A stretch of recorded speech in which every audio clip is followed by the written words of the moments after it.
हिंदी सक्तीला विरोध होत असताना भाजपकडून दादरमध्ये बॅनरबाजी। ही भाषेची सक्ती नव्हे, महाराष्ट्राची भक्ती। राज ठाकरेंचे निवासस्थान असलेल्या शिवतीर्थ परिसरात भाजपचे बॅनर्स।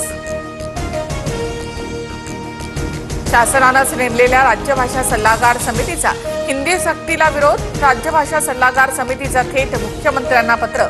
हिंदी सक्तीचा निर्णय मागे घेण्याची विनंती। बडतर्फ पोलीस निरीक्षक रणजित कासलेला 3 दिवसांची पोलीस कोठडी। पोलीस कासलेची आणखी चौकशी करणार। ईश्वरी भिसे मृत्यू प्रकरणी मेडिकल कौन्सिल समोर सुनावणीसाठी कुटुंबियांची हजेरी।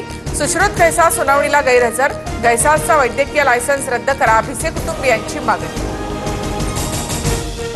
1 रुपयात पीक विमा योजनेमध्ये काहींनी चुना लावला, पण आता आम्ही शेतकऱ्यांच्या भल्याचं सर्व करणार, अजित पवारांचं विधान। भरूणात सुप्रिया सुळेंनी गाडीतून उतरत शरद पवारांची भेट घेतल्याचा व्हिडिओ व्हायरल। दौऱ्यावेळी रस्त्यामध्ये गाडी थांबवून सुप्रिया सुळेंकडून आई वडिलांची चौकशी। अकोल्यामध्ये भाजप आमदाराच्या कार्यकर्त्याला शिव्या देणं, पोलीस निरीक्षकाला बोललं। ऑडिओ क्लिप व्हायरल झाल्यानंतर पोलीस निरीक्षकाची उचलबांगडी, पोलीस कंट्रोल रूम मध्ये बदली।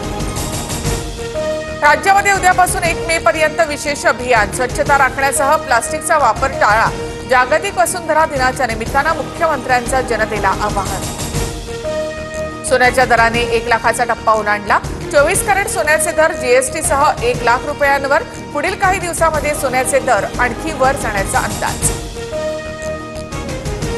मध्य महाराष्ट्र आणि मराठवाड्यातील काही जिल्ह्यांना उष्णतेच्या लाटेचा येलो अलर्ट, तर चंद्रपूरमध्ये देशातील सर्वाधिक 44 अंश सेल्सिअस तापमानाची नोंद। महाराष्ट्रावर पाणी टंचाईचं महासंकट। हंडाभर पाण्यासाठी महिलांचा संघर्ष। विहिरींनी तळ गाठल्यामुळे पाण्यासाठी अनेक कोस पायपीट, तर 16 जिल्ह्यांमधील अनेक गावांमध्ये 478 टँकर्सद्वारे पाणी पुरवठा।